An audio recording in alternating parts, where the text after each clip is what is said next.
Welcome back dear students. Pharmacology lecture number 3। आज हम बात कर रहे हैं रूट्स ऑफ एडमिनिस्ट्रेशन के बारे में। रूट्स ऑफ एडमिनिस्ट्रेशन जब हम करेंगे एडमिनिस्ट्रेशन हो रही है ड्रग की। ड्रग की सबसे पहले आपने नेचर देखनी है। ड्रग की दो नेचर होती हैं। कुछ ड्रग ऐसी हैं जो वाटर सॉल्युबल हैं और कुछ ड्रग ऐसी होती हैं जो लिपिड सॉल्युबल होती हैं। अब हम देखते हैं कि ड्रग के रूट्स, मेजर रूट्स कौन कौन से हैं। मेजर रूट्स के अंदर पहले नंबर पर रूट है वो है एंट्रल। एंट्रल रूट में आप ओरल और सब लिंगुअली आप ड्रग को ले सकते हैं। बात करें ओरल क्या होता है। Administration of drug by the mouth is called oral route. जब आप ड्रग लेते हैं मुंह के ज़रिए ये आपका ओरल मेथड कहलाता है। Advantages and disadvantages of oral route. पहला इसका एडवांटेज क्या है कि ये मोस्ट कन्वीनियंट है, यानी आसान पैसेज है, मेडिसिन लेने का एक आसान तरीका है। दूसरे नंबर पर जो इसका एडवांटेज है वो है मोस्ट एक्सेप्टेबल।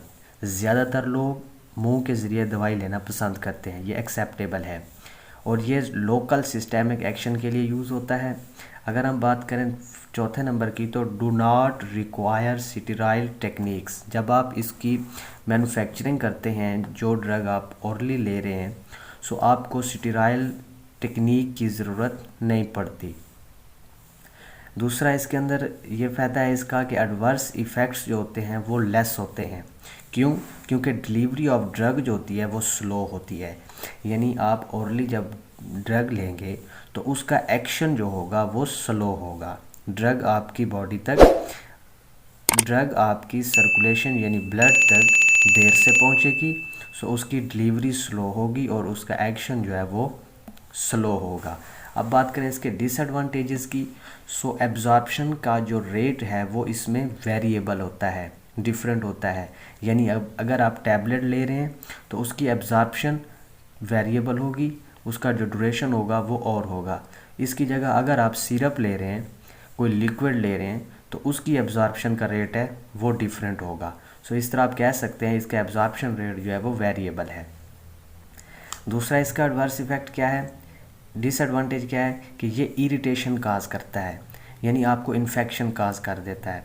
ठीक है, जैसे आप मुंह के ज़रिए ले रहे हैं तो ओरल जो मिकोज़ा होता है उसके अंदर ये उसकी इरिटेशन काज कर देता है। ठीक है, इस तरह अगर बात करें हम तीसरे नंबर पर तो इसके अंदर फर्स्ट पास इफ़ेक्ट काज होता है, यानी जब आप ड्रग ओरली लेते हैं तो आपकी बॉडी के अंदर फर्स्ट पास इफ़ेक्ट काज हो सकता है।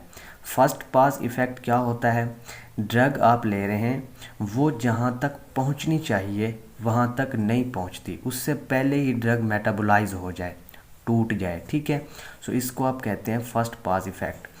उसके बाद है जी drug destroyed by enzyme gastric acidity, यानी कुछ ड्रग ऐसी होती हैं जो आपकी गैस्ट्रिक जो होता है एसिडिटी होती है या एंजाइम की जो एसिडिटी है उस पे आपकी ड्रग डिस्ट्रॉय हो जाती है, यानी टूट जाती है। लाइक इंसुलिन, जो आप जब ओरली लेते हैं वो एंजाइम या गैस्ट्रिक एसिडिटी पे वो डिस्ट्रॉय हो जाती है, उनको आप नहीं ले सकते। ये इसका डिसएडवांटेजेस है। अब साइड इफ़ेक्ट और एडवर्स इफ़ेक्ट को हम डिस्कस करते हैं।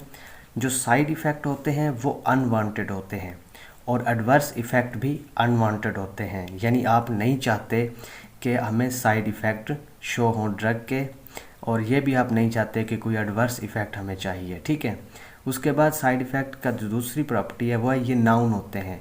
कैसे नाउन होते हैं, जब आप क्लिनिकल ट्रायल के अंदर जाएंगे तो आप इस चीज़ को ऑब्ज़र्व करके आते हैं, यानी आपको ये चीज़ बता दी जाती है कि इस मेडिसिन के ये साइड इफ़ेक्ट हैं। इसलिए आपको पता होता है, ये नाउनेबल हैं। ठीक है, जैसा कि आप एंटीबायोटिक्स हैं, जैसे आप एंटीबायोटिक खाएंगे तो आपको पता है कि जो आपका यूरिन का कलर है वो तब्दील हो सकता है। ठीक है, वो डार्क ब्राउन हो सकता है। इस तरह ये नाउन होते हैं। बात करें तीसरे नंबर पर तो ये मिल्ड इन नेचर होते हैं, यानी इसके जो साइड इफ़ेक्ट होते हैं ना ये हल्के फुल्के होते हैं, सीरियस इन नेचर नहीं होते। एडवर्स इफ़ेक्ट की बात करें तो ये अनवांटेड, अननाउन होते हैं, आपको नहीं पता कि ये कितना शिद्दत इख्तियार कर सकते हैं। फॉर एग्ज़ाम्पल एक मेडिसन है थैलिडोमाइड, जो आप स्लीपिंग के लिए यूज़ करते रहे हैं, ठीक है, काफ़ी अरसे तक ये मेडिसन जो है ये स्लीपिंग के लिए यूज़ होती रही है। उसके बाद इसको बैन कर दिया गया। क्यों बैन किया गया? क्योंकि जो प्रेग्नेंट ख़वातीन थीं वो इसको यूज़ करती रही हैं। जब उनके बेबी की बर्थ हुई है तो उनके आज़ा जो थे वो कम होते थे, यानी किसी के हाथ नहीं थे, किसी की एक उंगली नहीं होती थी। इस तरह ये इसका एडवर्स इफ़ेक्ट है, यानी ये सीरियस इन नेचर होते हैं, ये हल्के फुल्के नहीं होते। सो ये डिफरेंस था साइड इफ़ेक्ट और एडवर्स इफ़ेक्ट में। अब हम बात करते हैं दूसरे रूट की, वो है सबलिंगुअल रूट। बात करें हम दूसरे रूट की, वो है sublingual route. Placement of drug under the tongue. जब आप ड्रग को बिलो द टंग देंगे, यानी ज़ुबान के नीचे रखेंगे, इस रूट को आप कहते हैं सबलिंगुअल रूट। फॉर एग्ज़ाम्पल एक टैबलेट है कैपोटीन, जो कि ब्लड प्रेशर को लो करने के लिए आती है, ये बिलो द टंग दी जाती है, ठीक है। बात करें हम एडवांटेजेस और disadvantages of sublingual route. Sublingual route के एडवांटेज क्या हैं और डिसएडवांटेज क्या हैं? एडवांटेज की बात करें तो ये रैपिड एब्जॉर्प्शन है। जब आप ड्रग देंगे सबलिंगुअली, ये ड्रग जल्दी एब्जॉर्ब होगी। जब जल्दी एब्जॉर्ब होगी तो इसका एक्शन जो है वो भी तेज़ होगा, ठीक है, ऑनसेट एक्शन कर रखेगी और रैपिड एब्जॉर्प्शन होगी। इसके अंदर आपका जो फर्स्ट पास इफ़ेक्ट होता है वो नहीं होता, ठीक है, उसके चांसेस बहुत कम हो जाते हैं। क्यों कम होते हैं? क्योंकि आपकी कंप्लीट डोज जो है वो आपकी ब्लड तक पहुंच जाती है, ठीक है। बात करें डिसएडवांटेजेस की, सो ये इनकन्वीनियंट है, ये आसान रास्ता नहीं है, यानी हर कोई इसको एक्सेप्ट नहीं करता। उसके बाद ये इरिटेशन काज करती है, इरिटेशन काज करेगी मिकोज़ा की, ठीक है। इस तरह ये स्लाइवेशन जो होती है, यानी जो आपका स्लाइवा होता है, थूक होती है, उसको ये इंक्रीज़ कर दे। सो आज का लेक्चर यहाँ तक था। सो नेक्स्ट लेक्चर के अंदर हम डिस्कस करेंगे पैरेंटल रूट को।